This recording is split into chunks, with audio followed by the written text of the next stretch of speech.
Custom scheduled blocks. এটির মাধ্যমে আপনি যে কোনো অ্যাপস প্রতিদিন একটি নির্দিষ্ট সময় অটো ব্লক করে রাখতে পারবেন।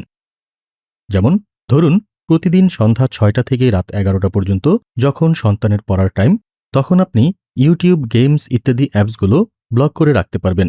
একদিন ফিক্স করে দেওয়ার পর প্রতিদিন একই টাইমে অটো ব্লক অ্যাক্টিভ হয়ে যাবে। এটি কিভাবে সেট করবেন? প্রথমে কাস্টম শিডিউল লেখাটিতে ক্লিক করবেন।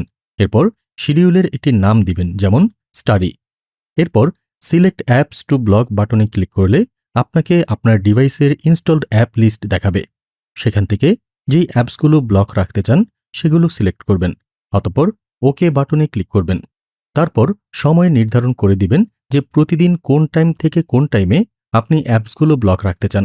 এরপর সেভ বাটনে ক্লিক করলেই সিলেক্ট করা অ্যাপগুলো ব্লক হয়ে যাবে এবং কতগুলো অ্যাপস ব্লক করেছেন সেই নাম্বার শো করবে। এভাবে আপনার সুবিধামতো যতগুলো ইচ্ছা শিডিউল ক্রিয়েট করতে পারবেন।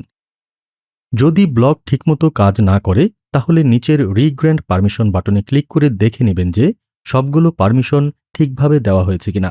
না হয়ে থাকলে আবার পারমিশনগুলো দিয়ে দিবেন। এরপরও কোনো সমস্যা থাকলে গেট হেল্প বাটনে ক্লিক করে কন্ট্যাক্ট সাপোর্টে আমাদের সাথে সরাসরি হোয়াটসঅ্যাপে যোগাযোগ করতে পারবেন।